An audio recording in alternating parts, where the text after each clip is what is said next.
the Netherlands, where I'm at in the moment. Sorry for the late start, guys. It is a digital meeting after all, and we had a couple of technical hiccups, but nothing our partners couldn't solve. I will quickly introduce myself. My name is Justin de Bruin. I'm the cyber diplomat, sorry, at the Netherlands Embassy in India. Normally, now I'm here in The Hague for a quick while, and it's my pleasure to inaugurate the 8th cybersecurity school between the Netherlands and India. I've heard from our organizers that it's the biggest yet, but more about that soon. We have a tight schedule, so I will start with introducing the first speaker, and I want to ask everybody to adhere to the time that's allotted to you. I'm not strict by heart, but I'll have to be if people go over time. So without further ado, for the inaugural address, it is a great honor to introduce Her Excellency Marissa Gerard. She is the ambassador for the Kingdom of the Netherlands to India, Nepal, and Bhutan, and also my boss. So Marissa, the floor is yours. Okay, thank you very much, Justin, for organizing again the Cyber School together with the colleagues from all over. I think I can see them now on screen. I don't know if Ambassador Touhin is already in the meeting. If he is, I would like to start greeting him, because I think we're a great team and we work together to make it all happen. This is my third opening of the Cyber School. I'm here now for my third year. And I think it's already the 8th time that we're organizing this online cyber education. And I can see it's actually evolving both in size as in reach. And with a strategic partnership around the corner, the Netherlands and India are about to announce and conclude their strategic partnership.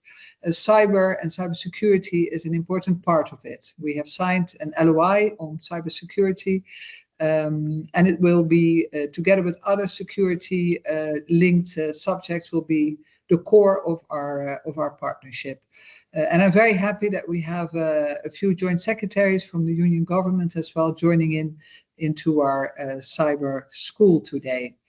You said, Justin, that we had last year 3,300 participants, which was an awful lot. We were really impressed.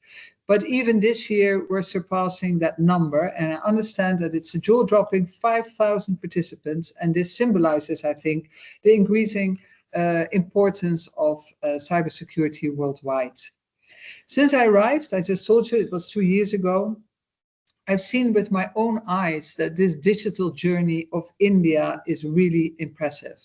You can order lunch by app, you can buy your groceries, and you can pay by UPI. And these things show that actually convenience and the skill of innovation here in this country. And what impresses me most is that you don't only see this digital change in the big cities, but you also see it in rural areas. And even on the beaches of Goa, where I once tried to buy a small necklace, but I had to pay by UPI. She didn't take cash anymore. So I thought, it's really everywhere. And I think, I mean, even if you think of this country of having 1.4 billion people, that's even more impressive, I think, to introduce such an important tool. India has about 300 million internet users. That's also an impressive, a daunting number, twice the total number of internet users in Europe combined. India has also become a global leader in digital payments. By 2028, it's expected that the country will process more than 1 trillion digital transactions every year. And this growth is a powerful driver for financial inclusion as well. But with success, also challenges come. And as the digital world grows, so does the risk of cyber threats.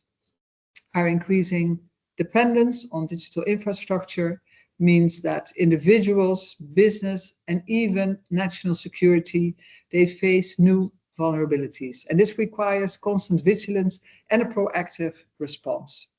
Now, India is very aware of this growing risk in cyberspace, especially with increasing regional tensions and recent cyber incidents. In August 2025, India responded by releasing its new cyber defense doctrine, outlining how it would strengthen its cyber defenses. But let me leave that to my colleague, Ambassador Tuhin. I'm sure that he will say a bit more on it.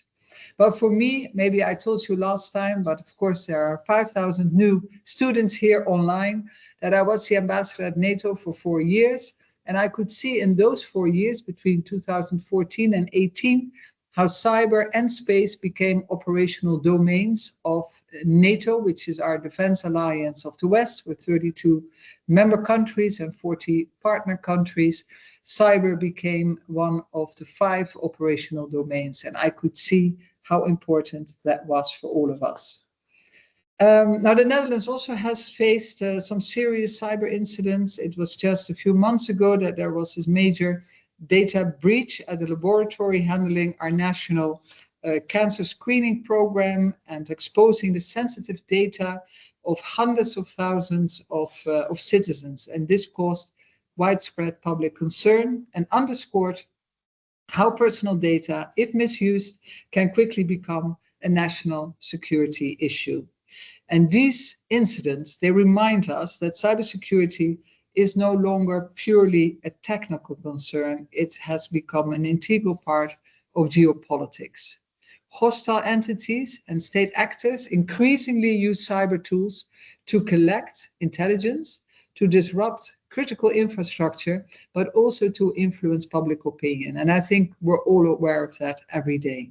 The Netherlands and India, they both understand that cyber attacks can strike at any time, at the very heart of our societies, affecting governments, business, civil society, and individuals. The negative impact of these attacks on national security, but also economic stability, and, very important, the public trust, is a shared concern for both of our countries. And that's why our cooperation in this field is so important. And our very own ambassador at large for security policy and cyber, Ernst Norman, I can see he's online, and I'm sure that he will tell you more on how actually the Netherlands is addressing these growing threats. Now, the Netherlands is proud to count itself among the world's leading cyber powers, because the internet and cybercrime, they transcend borders. And we're a small country in geography, and so of course for us it's very, very important to work together with other countries so that we can face these challenges actually together. Our cooperation with India is deepening across many fields. I already mentioned the strategic partnership to you that we're about to sign and announce. And cybersecurity is a vital pillar of this partnership. Nearly a year has passed since we had our last cyber dialogue in The Hague, and we're looking forward to continuing our cyber dialogue with India and further deepening our cooperation. And I do hope that our ambassador at large will visit India very soon for the cyber dialogue on this side.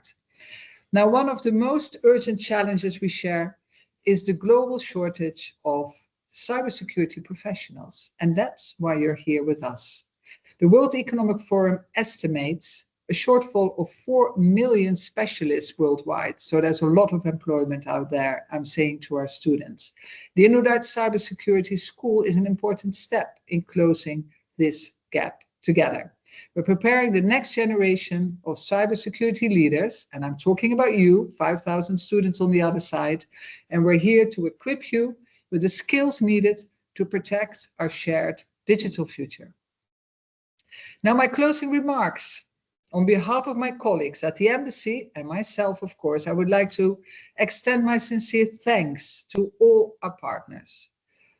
The government of Telangana, the municipality of The Hague, the Hague Center of Strategic Studies, and the Data Security Council of India, the Cybersecurity Center of Excellence, the colleagues of the Embassy of India, and of course, my team.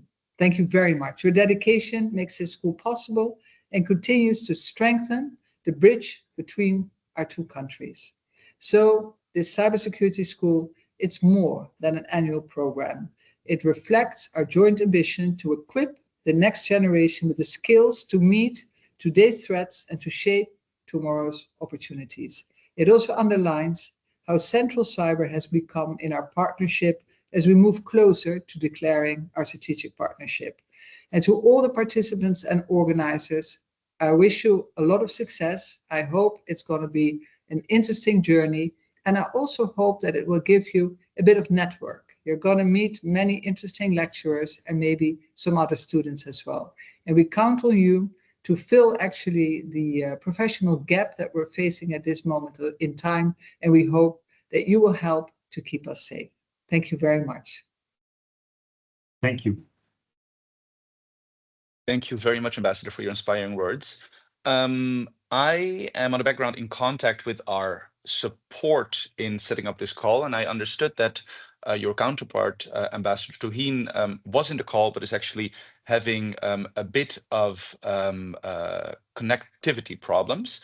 So he left the call again. We're trying to get him back, but I don't want to let anybody wait. So I want to propose that while we work on getting Ambassador Touhin back into the call, I'd like to give the word to His Excellence Ernst Norman, the Netherlands Ambassador at Large for Security Policy and Cyber, who's on the call now to give us an overview of the cybersecurity landscape of the Netherlands. Ernst, the floor is yours. Thank you very much, Justin, and thank you so much to my colleague and dear friend, Ambassador Marisa Gerards, for your inspiring words and setting the stage so clearly.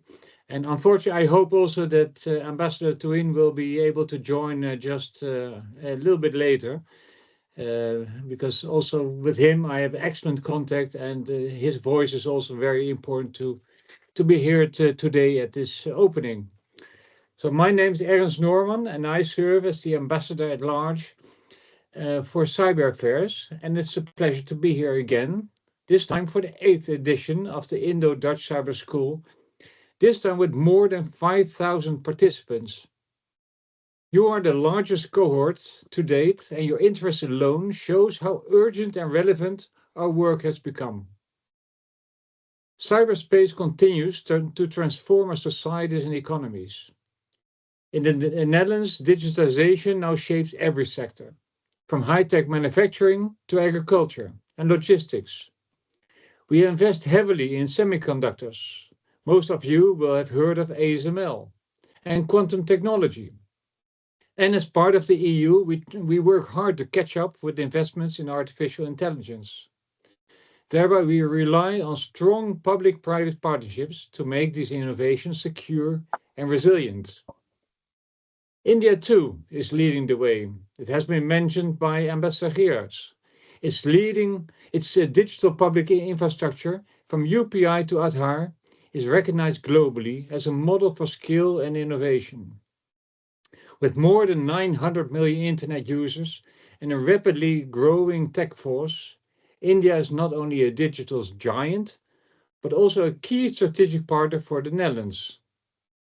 The Cyber School itself is a reflection of that partnership.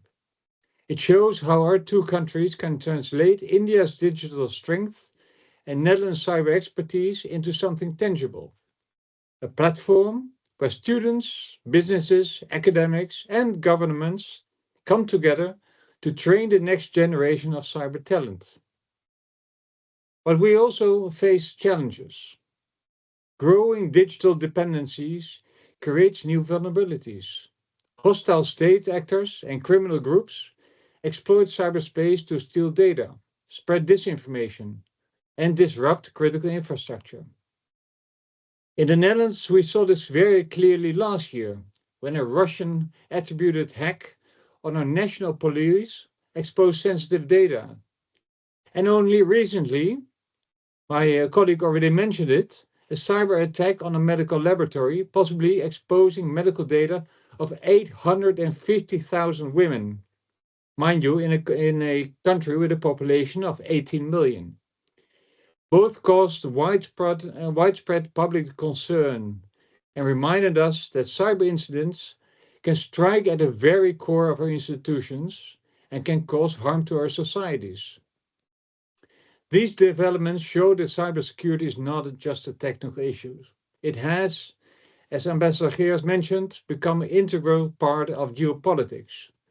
shaping the security of nations and the trust of societies.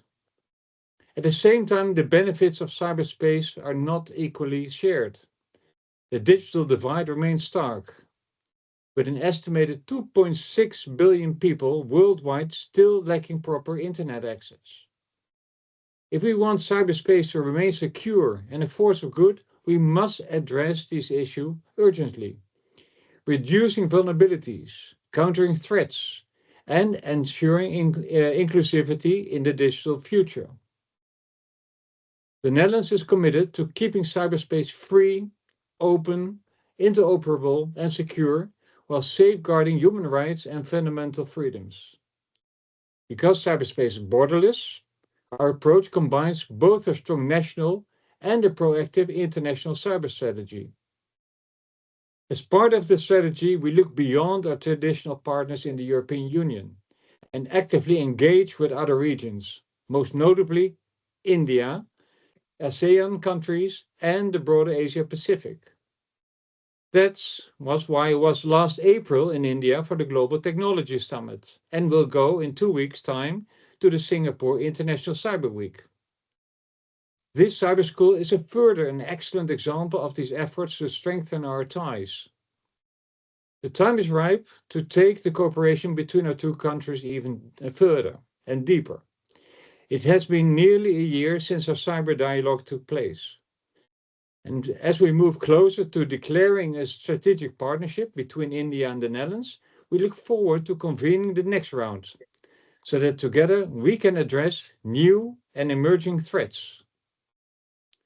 Both our countries face similar dilemmas. The incredible opportunities of cyberspace go hand in hand with unprecedented vulnerabilities. The way forward is cooperation, talent development, and trust building. That is why I'm so encouraged to see more than 5,000 of you joining the cyber school. You represent the next generation of cyber professionals whose skills and visions will be essential to keeping the internet open, secure, and resilient, and are in much demand. As mentioned, 4 million experts are needed around the world, and I think it will be even much more in the near future. I wish you all a rewarding learning experience and fruitful exchanges. Together, let us continue building a safer digital future. Thank you very much and good luck. Thank you. Thank you very much, Ambassador. I'm just checking in with our support. Has Ambassador Touhin been able to join?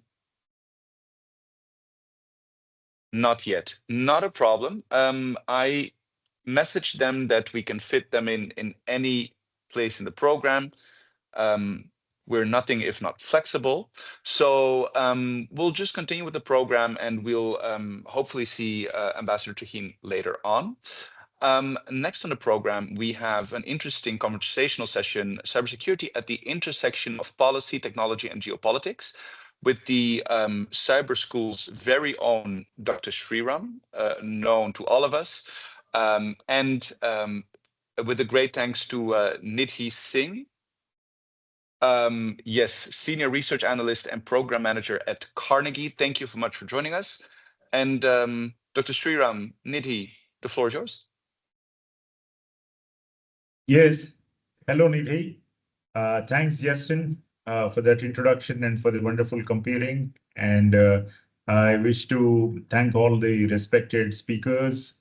His Excellency Kumar Touhin, Her Excellency Marisa Gerards, and His Excellency Ernst Nurman, and of course, Michelle Rademacher, and our CEO of DSCI, Vinayak Godse, who will join us, Atul Kumar, my colleague from DSCI, and of course, Hitesh Garg, CEO in XP India, and Nidhi Singh, Carnegie India, and all the host of colleagues who really helped support this, like Stephanie, Sai Krishna, and Dipali and all. So in putting together this wonderful program, so we'd like to take up this discussion.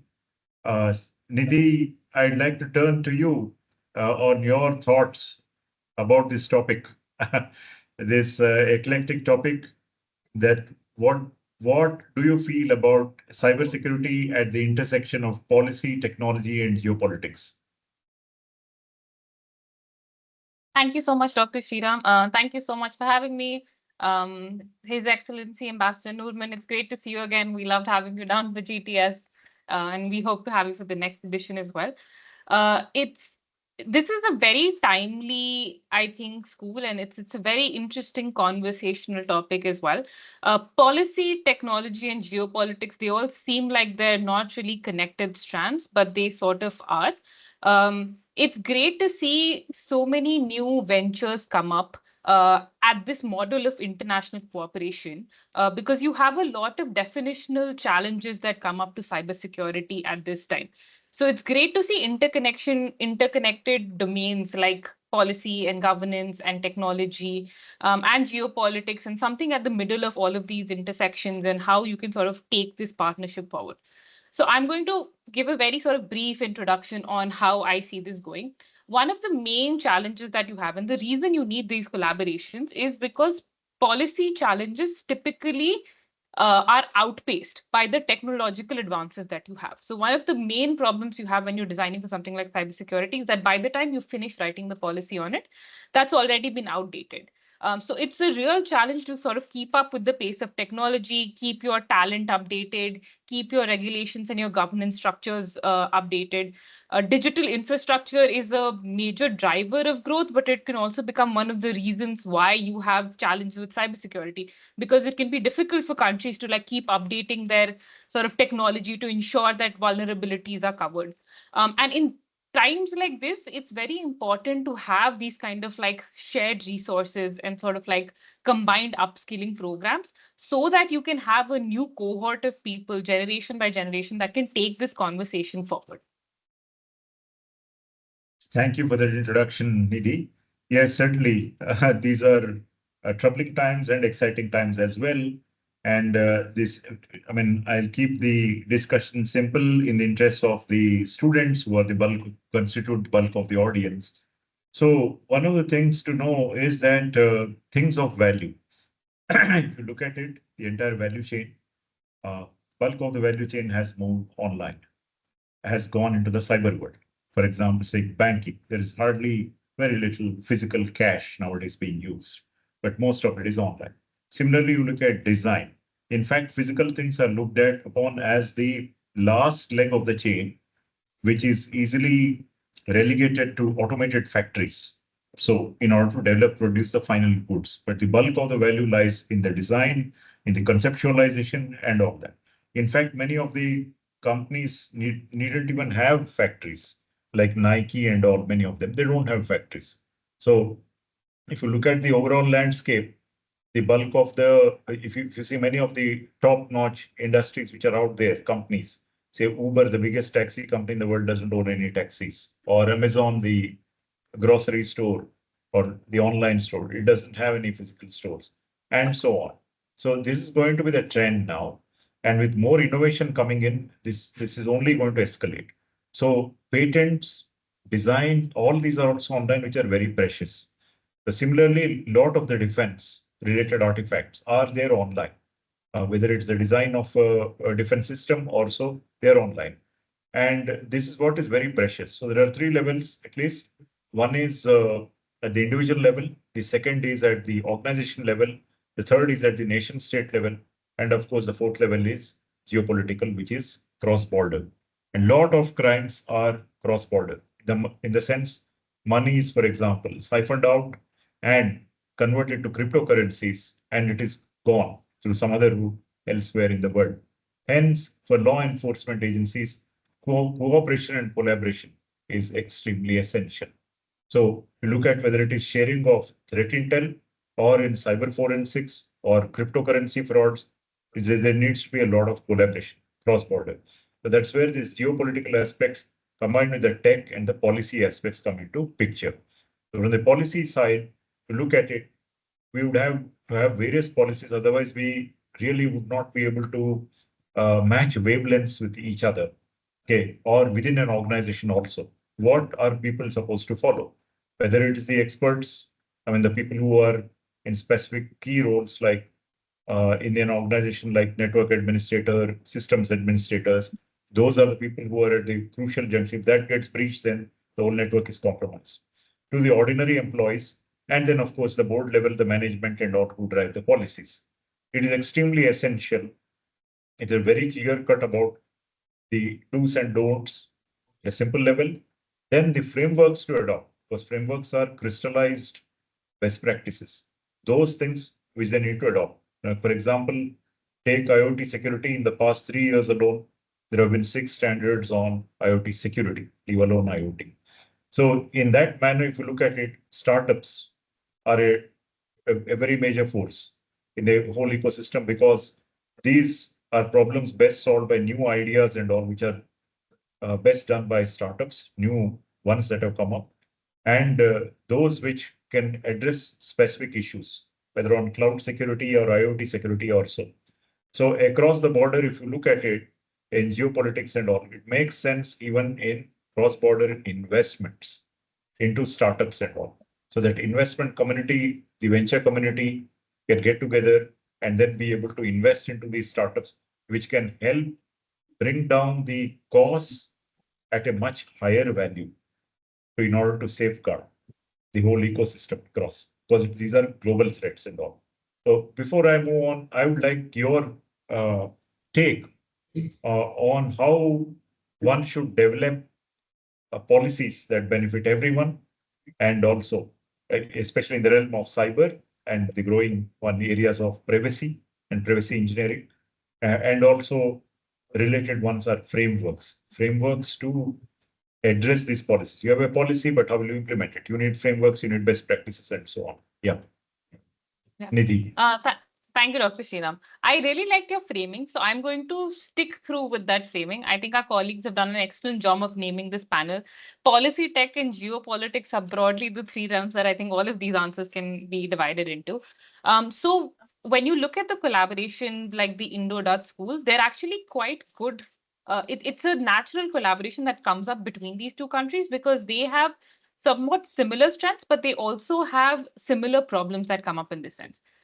So when it comes to policy design, we're all struggling with the same problem, and that is how to create adaptive policies that will stand the test of time and not become obsolete by the time that you finish writing them.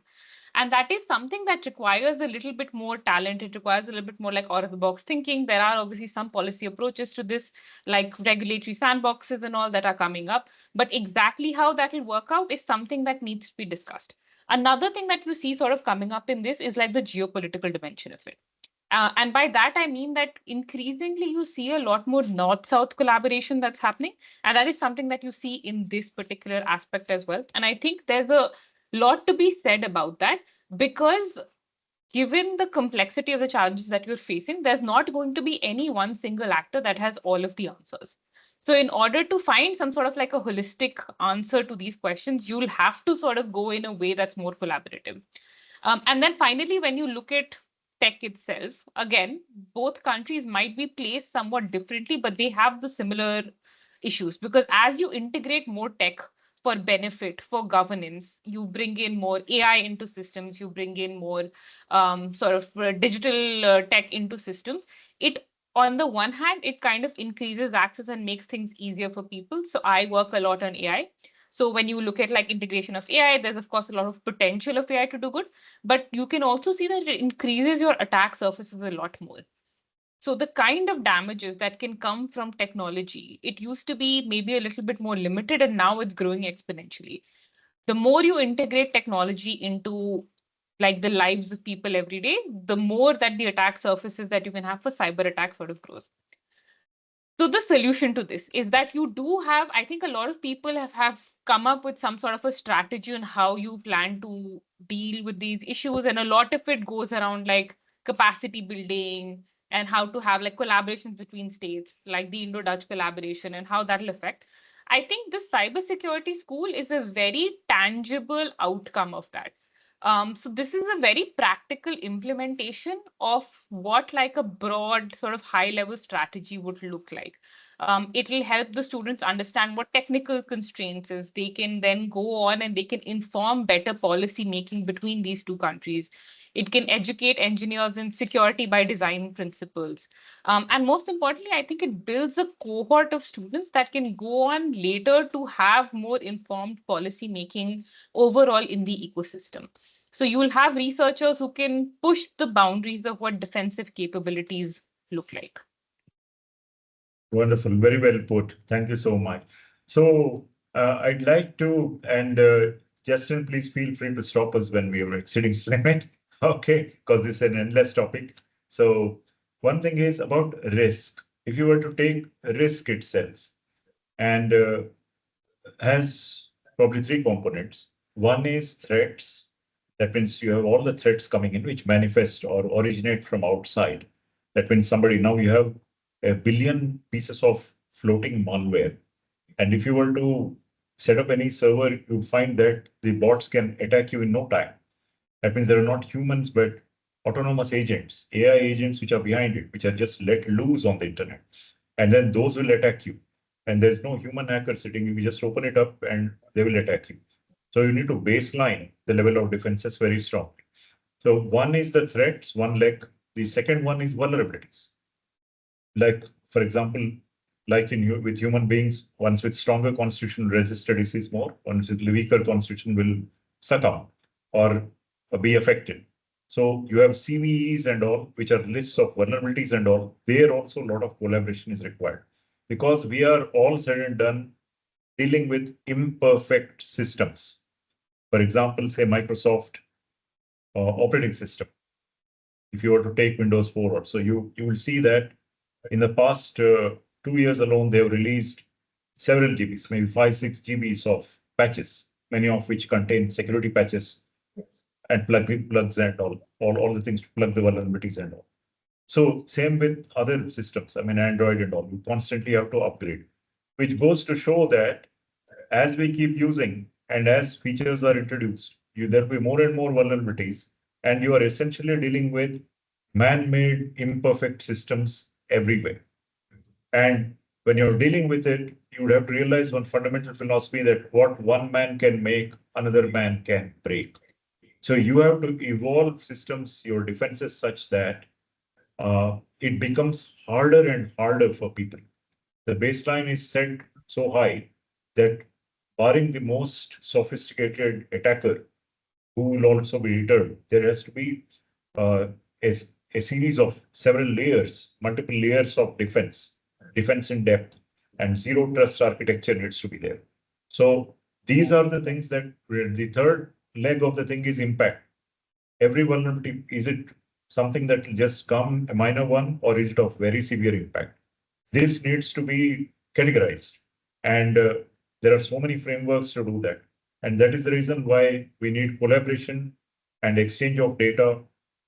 All of these things built right from the time when we build policies to the adoption of industry frameworks, to the sharing of data, to dialogues on various aspects and specific agreements written and all. So another thing I would like to add is that as an industry body, we at DSCI and at the government level, say Telangana government or government of India, we need to view what is a problem, we need to view as an opportunity also. So if you look at, just like insurance is a very large industry, it deals with risk, but it's a very large industry. So opportunities are there. But similarly, if you look at McKinsey's report, it says there are going to be $8 to $10 trillion worth of damages caused by the cyber crimes. So this is equivalent to third largest GDP in the world, economy in the world. So when you have that, something of that sort, and which is one of the biggest risks in the world as categorized by Alliance Group, it's an insurance group, you need to take precautions. So if you look at it, the cybersecurity market may be about $2 trillion worth, with a special focus on personal data. So you have policies, for example, GDPR regulations, and you have DPDP Act in India, and another 137 countries have adopted privacy laws around the world. Okay, data protection regimes. So, and the fines are very, very stiff. In India, it is 250 crores, jumping to 500 crores if there are multiple breaches. So cybersecurity is going to once again gain a lot of importance. Privacy engineering is also going to gain importance. And this is a tremendous opportunity. So they estimate it to be somewhere around $2 trillion industry market. The pie is out there. It's up for grabs for people to take, for startups to take, for students to build their careers, and for professionals to grow in that. And what is a problem, we can certainly view as an opportunity. And we should capitalize on that no matter where we are around the world. That's the good part. No matter where we are around the world, you can help solve somebody else's problems and mitigate the risk of a shortage of manpower, which encourages the criminals and all. It's a 24/7 thing. It's not a done deal yet. There is nothing like the last word on the subject that here's one perfect defense system I have built, and after that we can just take it easy or so. No, things are all evolving. At every level, every system is evolving. So you need to build defenses constantly. So yeah, Nidhi, anything else you would like to say on this subject, including any future trends, emerging technologies, the risks they bring, anything? No, I think, sir, you've done a great job of just sort of capturing what the opportunities in cybersecurity is. Just as closing remarks, I would like to say that this is a great opportunity. This is already the 8th edition of the schools. So you can see that it's been quite a success. But I hope that everybody, all of the students and everybody who's attending this will take this opportunity not just to learn from the classes and the professors, but to learn from each other. Because one of the most foundational things, one of the most like valuable things that you can get from this is to build those bridges between the countries. That's one of the reasons, that's one of the greatest learnings that can come out of it. And eventually you and the people that you are with in these schools will be the ones who will go on to shape the future of cybersecurity. So it'll be, I think, one of the greatest values you can get out of a school like this is to just build more peer networks and learn from each other and teach each other as much as you learn from your course and your administrators. Thank you. Certainly, Nidhi. I hope so too. And absolutely, the students need to learn, make the best of this opportunity. It's a great gateway to get into the cybersecurity field. And it is backed by very reputed organizations, as you can see at the top. All of them are there. And they have brought together this for you. There are expert speakers across the border, both Netherlands and India. And once this exposes you to the different topics, the students out there can make the best use of it to do and help solve the industry's problems. And thank you very much, Nidhi, for joining us. And with that, I think we can conclude this discussion. Thank you. Dr. Yes, Sriram, back to Nidhi, Justin. Yes, Dr. Sriram, Nidhi, thank you very much for a very interesting exchange. Yeah, thank you for joining us, and really the most inspiring words to the students, and I hope they take everything they heard and learned from you to heart. We had 2 dialogue sessions planned, so we will get right onto the next dialogue session. The first one was one with a think tank, Carnegie in this case. The next one will have a slightly different focus. So we have the private sector joining us. It's a dialogue on securing the future, industry insights on cyber innovation and talent needs, moderated by nobody other than our very own Michel Rademacher from the Hague Center for Strategic Studies and the inspirator of the Cybersecurity School. And I'm extremely honored to welcome Hitesh Garg, the CEO of NXP India, semiconductor company, and I think a firm handshake between the Netherlands and India. So guys, the floor is yours. Thank you so much, Justin. And indeed, great to have the school again. And I'm looking forward to the discussion with you, Hitesh. So maybe before we start a discussion on the topic as well, it might be useful for you to shortly explain what NXP India is actually. So maybe you could start with that. And then after that, I'll like to talk a bit about innovation industry leadership. That's one. On talent and skill development and on collaboration. But first, what is NXP? Oh, thank you, Michael. Hope I'm audible. And thank you, Justin, for bringing us to this session. Very happy to be part of this inaugural session of the Cybersecurity School. very inspiring words from Madam Marisa. So I think so with her inspiration, we are moving ahead. Just to give a quick introduction about NXP in India. So NXP, we have a large R&D population, or I would say large R&D centers. We have 4 centers in India, which is in Noida, Bangalore, Hyderabad, and Pune. So where we do lot of developments in automotive, industrial, security, and all the domains. So I would say NXP India is one of the largest R&D center outside Europe or US, I would say. And I think we are working on the latest and greatest technologies, and it is continuously growing. At the same time, we are developing all the, I would say, advanced technology, especially, for example, the 5 nanometer chip that we did for the automotive that was designed out of our India centers. Same thing on the security side.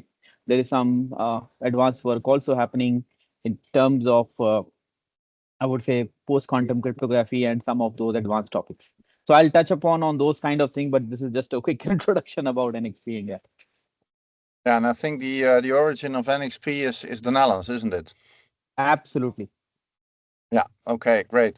So yeah, maybe to kick off with the first question on innovation industry leadership, the semiconductor industry is often, of course, described as the backbone of digital economy.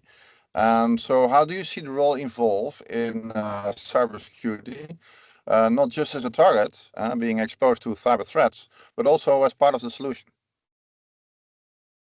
So thanks, Michael, for this very nice question. Because if you see, cyber innovation or cyber security is a very large topic, and it involves, of course, semiconductor. We are the key enablers of making sure that the technology is, or at least there are all facets of technology are taken care. If I have to divide these into few parts, so I think first thing is, of course, artificial intelligence and machine learning. So I think we are building advanced threat detection mechanism, right? So which I would say with automated vulnerability diagnosis, again, how do we prevent false positives? And so I think AI is bringing crucial tools for us, and we are enabling machine learning and AI as part of the semiconductor ecosystem. Blockchain security, that's another innovation topic which is there around us. Zero trust architecture, so how you build the architecture from the lower level to the higher level, covering all layers of security. One of the key thing which I mentioned, the quantum security. So because we are talking very soon, we'll have quantum computers, which I would say very high end of computations. So how do we make sure that that we are still protected once we have the quantum computing is in place? So basically, how the technology is going to play a role in future cybersecurity defenses, right? Addressing the new defense. Then cloud security, a lot of things are happening on the cloud. So there is a lot of innovation going on, and also I think semiconductor. So we are also building into that. That how do we make cloud more secure, right? So while we are trusting more and more on the cloud, and last but not the least, I would say cyber security resilience, because since our trust is building more and more, I would say on the cyber, on the internet. So how do we make sure our ability to not only prevent, but withstand and recover quickly? Because if there is any strike happens, right, the whole services, the whole airline can go out of service for a week, for a month. So of course, definitely prevention is definitely the case, but how do we withstand and recover? So what are the mechanisms? So I think these are the broad areas which we see, and semiconductor plays I would say a key role in every aspect of it. Maybe I'll touch upon on what we are doing on security, especially in NXP. So maybe that's another topic which I can I can definitely touch upon. Yeah, definitely, and well, maybe that's the opportunity then, because my next question would be on hardware security. Of course, you build chips, and part of it is software that's running on it, but it's also hardware. So the security by design kind of chips or trusted manufacturing is, of course, I guess, an important component of your work and your products. So I've been involved a little bit in the Netherlands in post-quantum crypto, and I was told that the NXP outlets in the Netherlands and Belgium actually contain the most of the analyst in northern part of Europe, making hardware security a real issue. Can you maybe explain a bit more on this?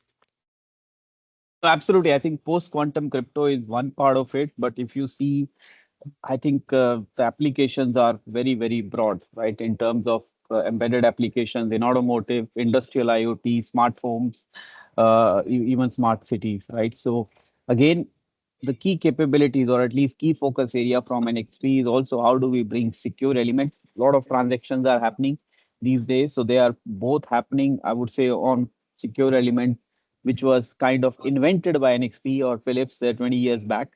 How do we make sure that our processors, so there is a network security, we have the right level of partitioning in our processor, so that helps to do network security.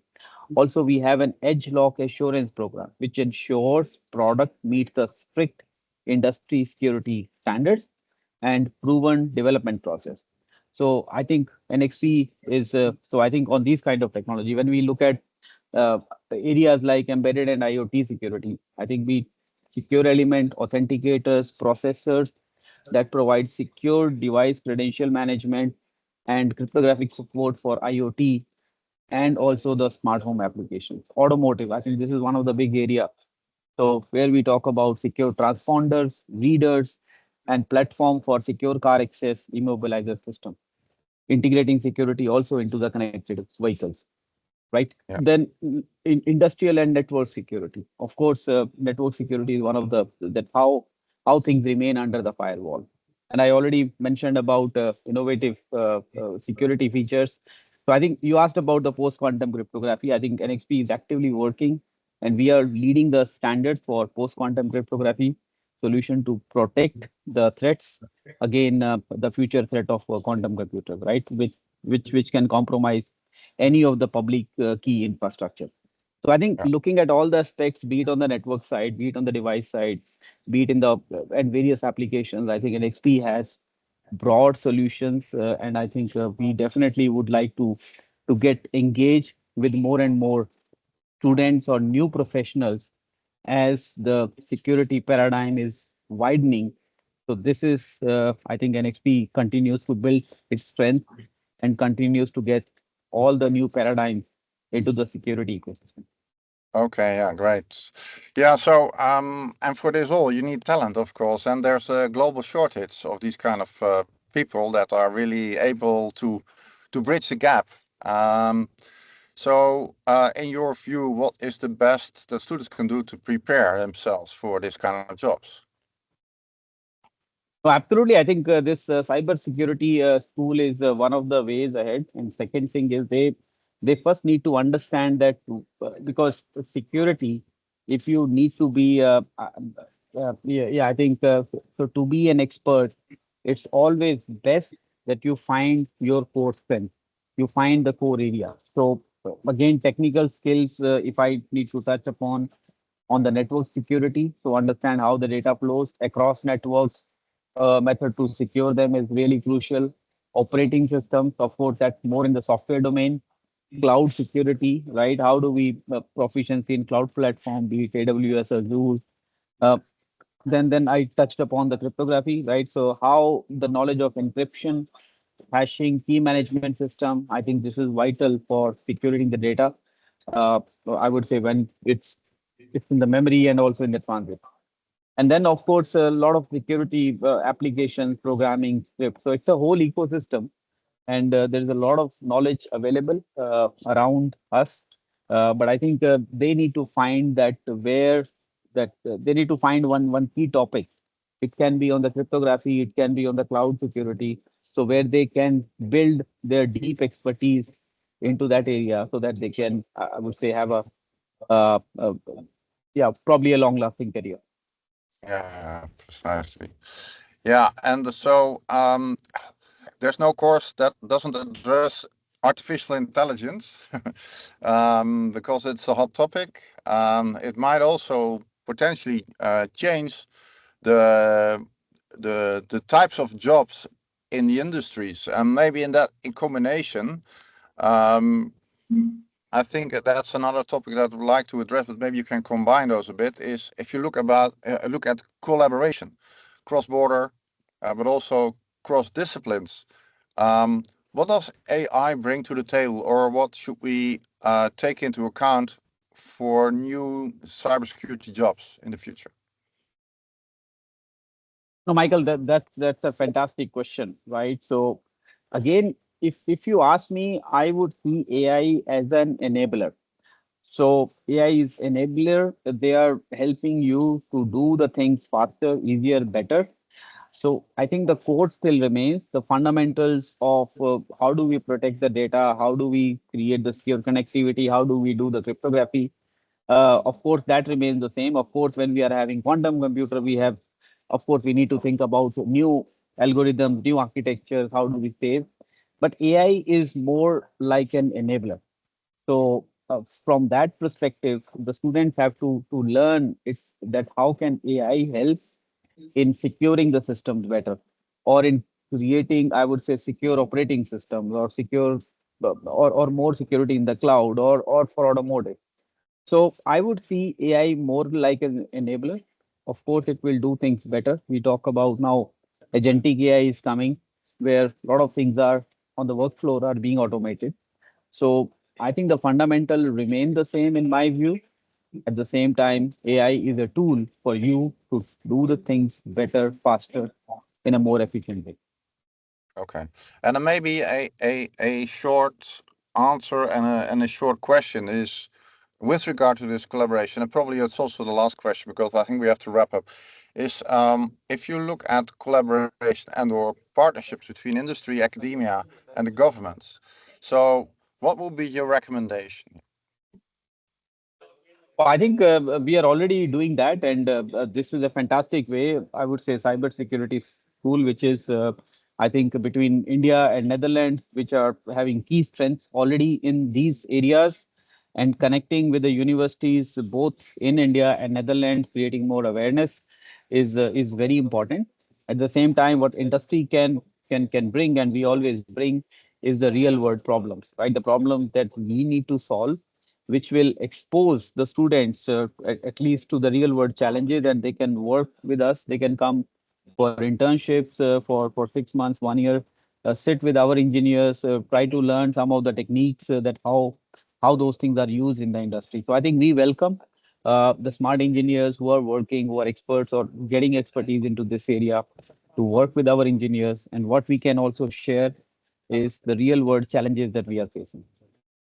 Right. Well, thank you so much. I have a ton of other questions as well, but I think time is limited. So thank you so much again, and the students be aware. This gentleman just said internships, so maybe there's an opportunity for you as well. So without thanking you again, I'd like to hand over to Justin again to pick up the next session. Thank you so much. Thank you very much, Michel, and thank you very much, Hitesh. It's really always a pleasure to see you. And normally in real life, now via a screen, we'll have to make do. But thank you so much for your inspiring words. I want to continue because while we're waiting for our next two guests to join, Vinay Gotsu, the CEO of DSCI, and Atul Kumar, the director of DSCI, to speak a little bit about, well, a motivational talk for the students, but also DSCI's mission and vision for the future. I do want to also state the importance of what Michel just said. So Hitesh wasn't just here during the inaugural. This is a message for all the students.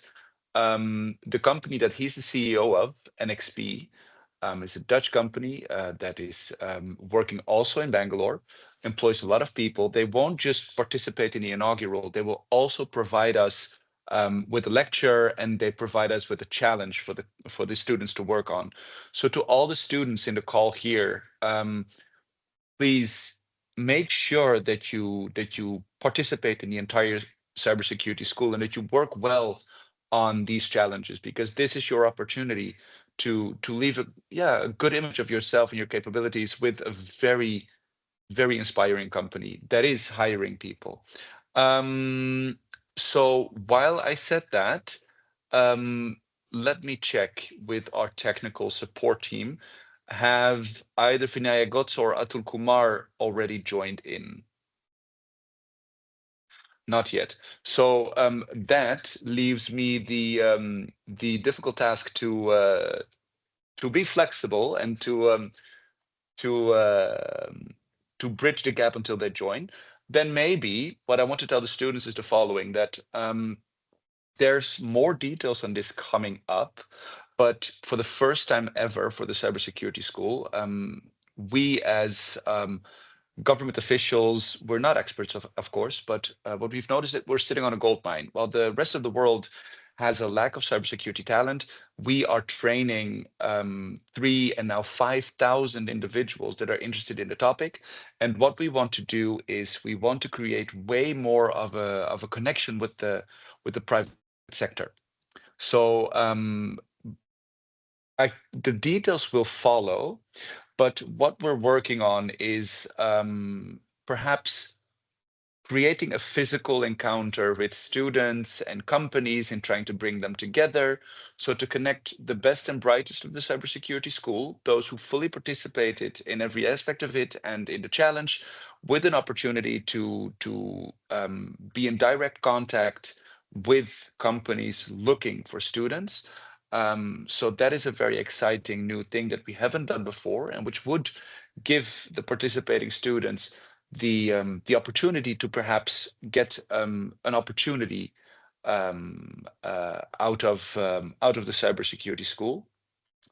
And another thing that we're working on is an accelerator program. This isn't definitive yet, but I do want to call it out. Is in the coming months we are working on creating an accelerator program on giving a select group of the students an opportunity to be jump-started in a promising cybersecurity career. And that will be only open to those students that fully participated in this cybersecurity school. So those are just some exciting opportunities that we hope to inform you more on in the coming month. Because as an embassy, we are still very much working on it. But I just wanted to present those options for you. I have gotten from the technical support team that our dear friends from the DSCI haven't been able to join yet.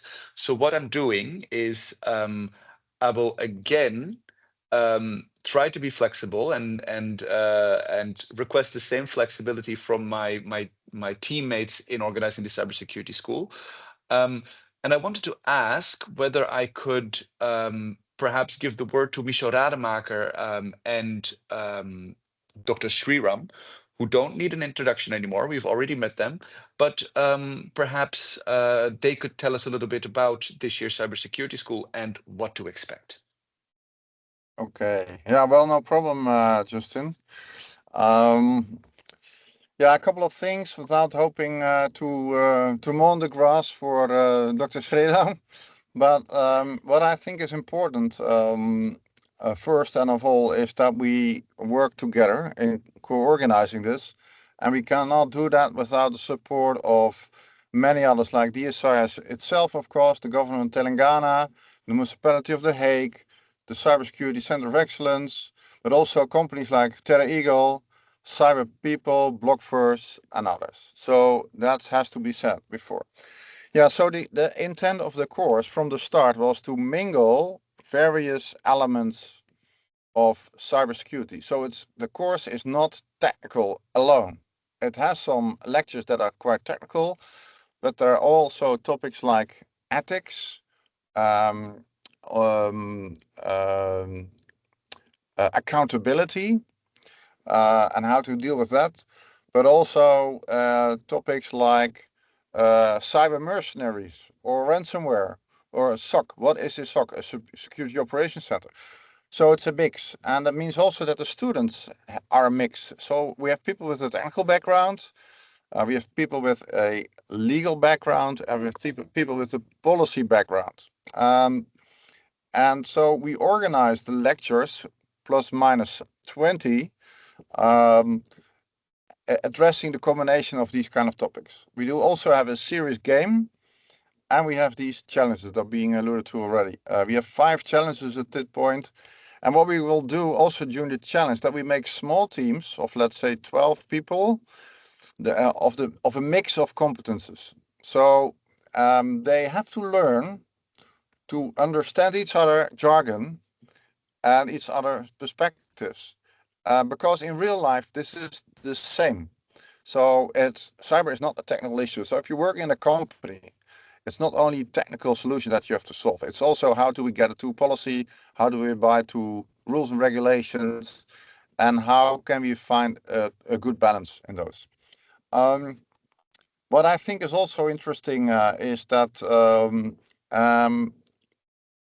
most of the students have been informed about it already, but just to rehearse it, is that if you follow 75% of the lectures, you'll be entitled to get a certificate. And the same counts for the challenge. So if you follow the challenge and bring it to the end, you get a certificate. And that means that when you have 2 of those certificates, you basically might be able to get to the next level. So either being a potential participant of the accelerator program and or the other event, in-person event. But it also has to do with the numbers, because we have 5,000 plus. So if all 5,000 of you finish the 2 certificates, then we have an issue. But anyway, I think that's important to say. If you have questions, or go to the website and look for the frequently asked questions. There's most of it's addressed and or in your information package. Without further ado, I hand over to Dr. Sriram, and maybe you have some extra news or insights. I think you covered it well, Michelle. So there are a entire bunch of topics, really, a bouquet of topics, I should say, right from data privacy to security for AI and AI for security, web application, automotive, and ransomware, digital forensics, and so on, IoT security and all. So you get a very good taste of cybersecurity, the topics which are there, and also you'll be able to do that challenge what Michelle had mentioned, and you'll be able to get a completion certificate. Please do take this seriously, because if you were to go for a job and you were to show saying that you already have demonstrated so much interest and have done all these topics from reputed organization like DSCI and backed by Hague Center for Strategic Studies, Government of Telangana, and of course the Embassy of Netherlands and Den Haag municipality. So this would carry a great deal of weight. Then you would of course go, it'll, I think, interest you to dive deeper into every topic and pick one of your choice for making career, because cybersecurity is quite vast. So with that, I think we can wrap this up. I understand that Vinayak is online, so we can give him the slot next. Thank you. Thank you, Michelle. Thank you. Yes. Thank you very much, Dr. Sriram, and thank you very much, Michelle, for giving some much needed extra information to the students. And I also want to thank Mr. Vinaya Gotse, the CEO of DSCI, and Mr. Atul Kumar, the director of DSCI, for joining us. Very happy that you're here to speak with the students. I first want to give the word to Mr. Vinaya Gotse, who will tell us a little bit about DSCI, its mission and vision. Yeah, please, sir, take the floor. Yeah, thank you, and thank for setting up today's time and this interaction with student. And as I am on the way, I'll probably need to switch off my camera. Please allow, with your permission, I'm switching my camera so that I can probably. So we this is becoming a kind of a ritual for us every year. Come together to do this. I think school, and with that, I think this tradition which got set up and which also add the value in terms of the way cybersecurity education happens, right? And the kind of value we have been creating together. I'm really thank you, entire ecosystem here from the side, from India side, to making it happen, and also scaling every year, the way it is scaling, happening every year, basically, right? And then while we do that, we are also probably not really adopting or adhering to the typical curriculum driven or textbook driven kind of a thing. But every time we are reinventing, restructuring, adding more interesting content, and more importantly, kind of exposure that we are giving to students to the global thought leaders in cybersecurity field, and that's becoming very critical strength of this program, and that's why it is attracting the attention with this partnership. And I think the kind of beneficiary that we have been seeing, and all the students we join here, so we have to really reflect on the cybersecurity of 2025 and how it will go from now in coming future. As we know that the entire paradigm is increasingly going to the next level because of AI and especially agentic AI. And uh, there were days where a little bit knowledge and little bit uh, skill augmentation could help you to get job and probably thrive in the job, learning some tool, working on those tool, doing some kind of stock analysis, managing some product, working on identity management, or helping address the issues of DLP and many other things. So there were days where we will have this L0 L1, which is a largely focused on the engineering graduates, which is coming in the market in cybersecurity. Those kind of jobs were there, and quite significant number of jobs were there actually in Indian ecosystem. We have almost 600,000 plus people working in cybersecurity. A large part of is in this early stage kind of career options, basically, right? But things are changing a lot. They are changing for two, three different things. So one is uh, the agentic AI system, which is until now has been focusing largely to take care of administrative job, and security does require a lot of administrative job, and they have been increasingly being used and leveraged for administrative work for security, and that itself is now reducing down the number of jobs that will get created in cybersecurity. That's the one part of the story. Secondly, as AI has become more trustworthy, more accurate, and you can really achieve some of the complex goal with AI, and especially if you look at this Anthropic 4.5, which recently launched, and GPT-5 of OpenAI. So there is an increasing amount of trust in terms of what AI can do. So until now, we are not really allowing AI to take an enforcement decision security, but that would start happening from now.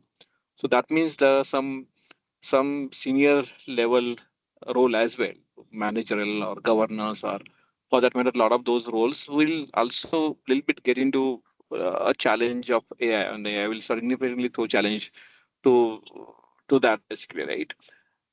And that makes the skill building effort at a different level, and that's why we need to see in security. Certainly, if you see IT or tech industry, the growth is definitely came down uh, in recent past, and that's why it's getting reflected into job that is getting created or not created for that matter. So we are seeing security still is growing. Means we believe that security will keep growing by 25 to 30% in coming future, but that means there's a tremendous amount of opportunity will be available in security.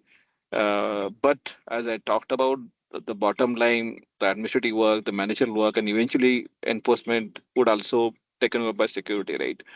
So from that perspective, you have to look at how the what kind of skill that you need to build to really uh, address this tsunami of AI coming in every field, and including cybersecurity. In fact, cybersecurity is becoming the important candidate for experimenting with a lot of AI, because people are now looking at one thing which is always problem for security is that so many possibilities could go well, but there is one thing which will create problem for you.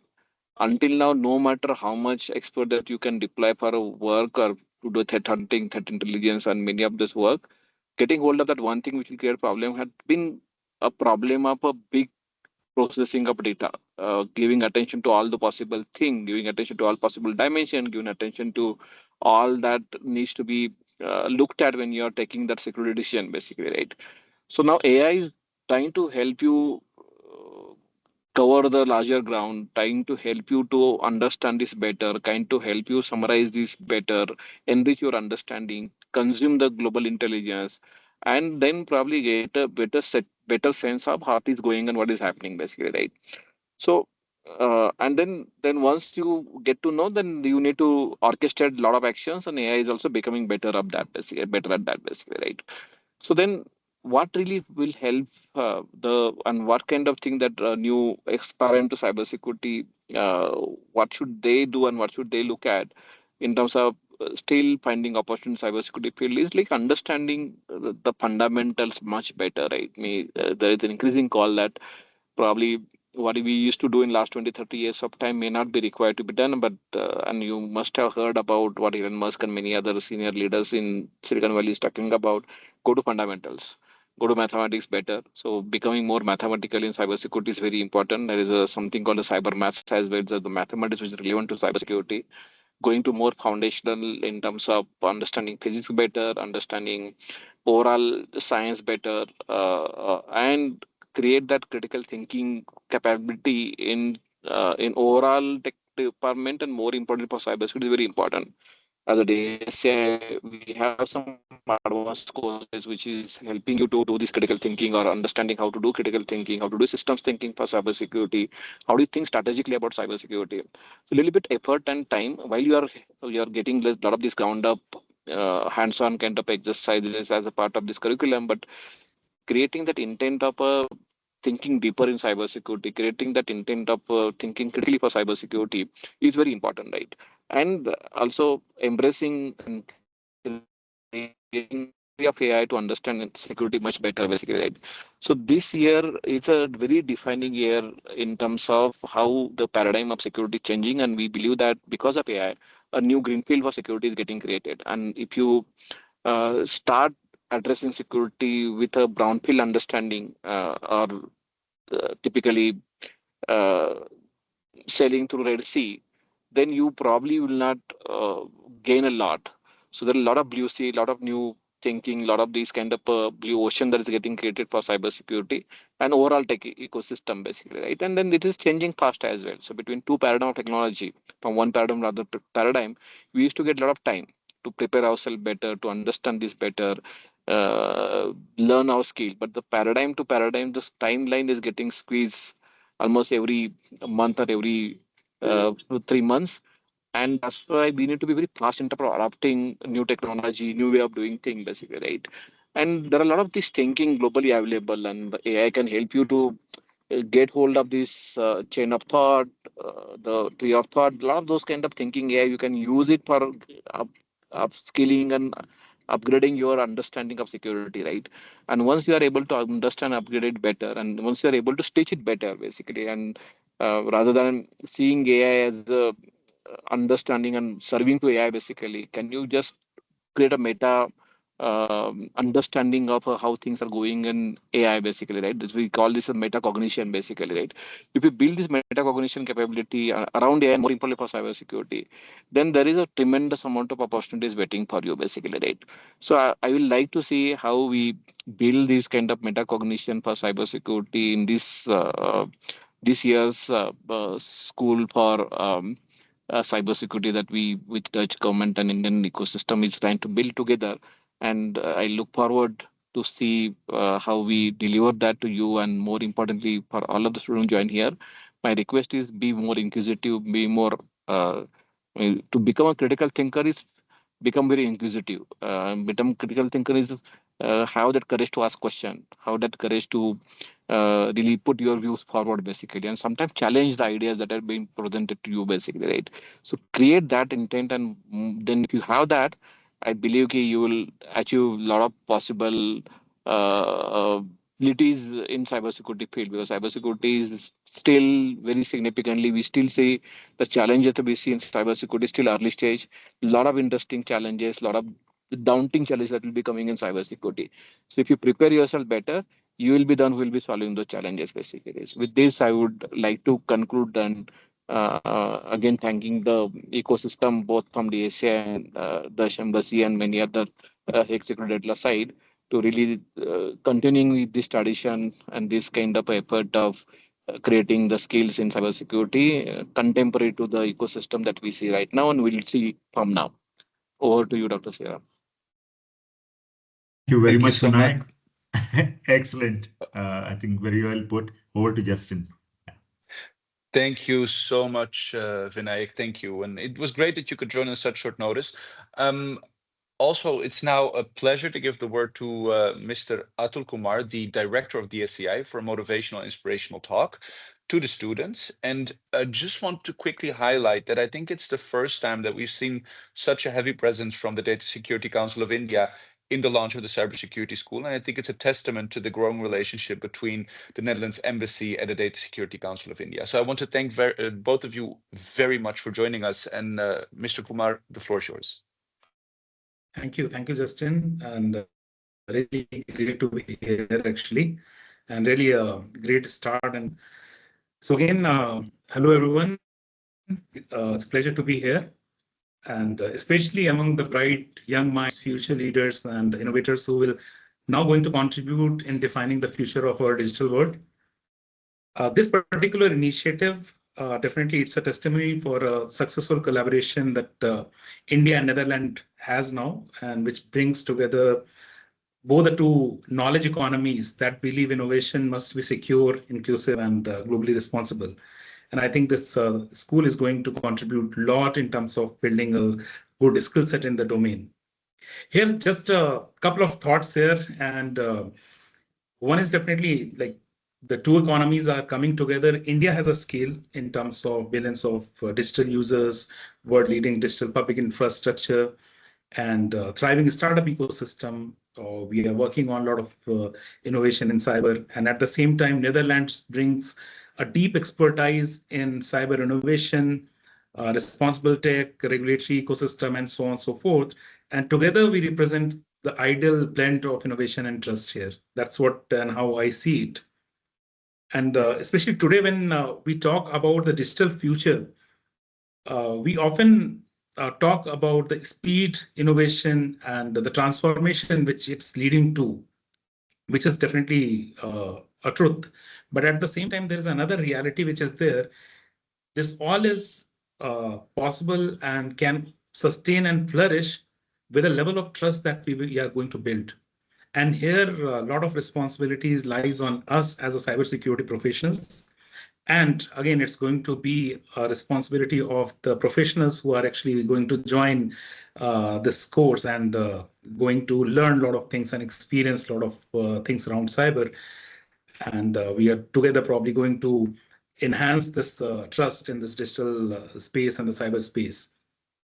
To all the students and the professionals joining this journey, I'll say you are not just attending this school, you are actually stepping into, I'll say, the front lines of securing our shared digital future. Now, every code, I'll say what you are writing, every system that you are going to protect, or every breach you are going to protect, it's going to contribute, and it's going to contribute significantly the national resilience. And at the end of the day, it's going to build that trust in the ecosystem. And that's the beauty of being part of the cyberspace and the cybersecurity as a domain, which I'll say all of you who are joining this school is going to be nurtured on, going to contribute on this part. I'll say another aspect what I want to cover here is cybersecurity today intersects in multiple domains, whether it's AI, whether it's quantum, or even non-so tech areas where it's whether it's a diplomacy, geopolitics, laws, regulations, policies, including the behavioral sciences. So it's cutting across a wide spectrum of areas. And meaning every background from where you are coming in, it's whether it's a typical coding background or a technology background or a philosophy background, we have a role to play. And this aspect that cyber is cutting across all those segments is actually giving us opportunity to experiment. And to all the professionals and innovators present over here, that's an opportunity for us. We have experimented at the SCI level in the India that we got some of the innovators from non-cybersecurity domain. We nurtured and given a limited level of handholding, and now they are actually transition into cybersecurity in a big way, and they are doing tremendous job in that domain. And that's the possibility we have here. irrespective of your domain, if you feel you are coming in from the AI domain or quantum, now you are going to have some exposure on cyber. That's a great opportunity. Blending of these two things, you can come up with great solutions or great insights in this area. And this summer school is going to give that kind of opportunity to do that. And I'll consider this summer school as a bridge between industry, academia, the policymakers. I'll say between the technical innovation and the responsible behavior of us, all coming together. And this school is going to bridge all of those things. Here you will have a chance to learn not just from the expert who are going to give a lot of their expertise and their insights, but you are going to learn a lot from their experiences. You're going to see how cyber is taking shape from typical traditional way of managing cyber, could be the tick mark driven approach, to how now we are talking about the real-time management of security, or going forward, we are going to talk about the resilience-based security approach, which is again a multidimensional approach. You have to look at the technology, you have to look at policies, different functions of the organizations, compliances, regulations, and all those things. You need to talk about the standards, frameworks coming in, all those elements you have to know. This is what you are going to experiment and experience here. And that's going to give you a great exposure, I'll say, which you should leverage. And I encourage all of the participants of this school to use this platform to collaborate. And as Vinayak was mentioning, have questions, ask those queries, experiment with the things that you are learning here. And you can build that network that go beyond borders, I'll say, and maybe I'll say, sorry, the engagements that you'll make here will actually someday turn into the global research collaboration, or even creating some international joint startups, or so on and so forth. So many such things are possible with this. That's some of my thoughts, and I'll say it's a great opportunity for all of you to be here, understand both the sides of dynamics, and leverage the expertise from both the sides. Again, the word that I have kept repeating, experiment with the things, take risk, don't fear from the risk of failure, experiment, and probably you'll have a good outcome coming out of it. So I'll stop with this, and looking forward to engaging with you during the school, while the school is ongoing. Thank you. Thank you once again. All the best, and kudos to the team for launching this. Thank you so much, Mr. Kumar. Without further ado, I want to give the final word, the closing word, to one of my favorite new colleagues, Jan Rijn Smit. He's our innovation counselor at the Dutch Embassy in New Delhi. Just a quick note of caution. There might be, we might be kicked out of the meeting in a couple of minutes, Jan Rijn, because there's a time lock on it. So sorry for that, but yeah, just wanted to let you know. Okay, Justin, thank you very much. Can you hear me? Yes. Okay. Yes. Well, I will keep it very short, Justin. My name indeed is Jan Rijn Smit, and I'm the counselor for Science, Technology and Innovation at the Netherlands Embassy in New Delhi. First, I would like to thank all our Indian and Dutch partners in organizing this great initiative. I would also like to thank the speakers of today for their interesting insights on the importance of cybersecurity and the use of AI to secure our systems. Very important as well. The Cyber School is a great initiative. We started very small 8 years ago, and now we have more than 5,000 participants. We never had so many participants. This is really a great success. Well, for sure, this success reflects the growing importance of cyber in our societies. I wish the best of luck to all the students, PhD candidates, and young professionals participating in this school. please bear in mind that the private sector is closely aligned with this initiative. So for the most ambitious participants, there are also internships and job opportunities. So do your utmost to make the best of it. Again, for all of you, the best of luck. And I think the cyber school is also very, very good for your personal network. You will meet a lot of relevant people and companies during this event. So make the best of it. And it would be great if you have the opportunity to get an internship or even a job at one of the participating companies. Thank you very much. I give the floor back to you, Justin. Thank you very much, Anrijnd. I couldn't have said it better myself, so I won't. I think it's a wrap, guys. I know that Mr. Touhin, the ambassador of India to the Netherlands, was with us in spirit, and he wasn't able to join, but we will make sure he's there for the closing ceremony in a month.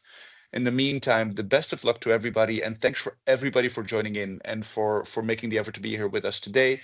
And let's make this the best cyber school as of yet.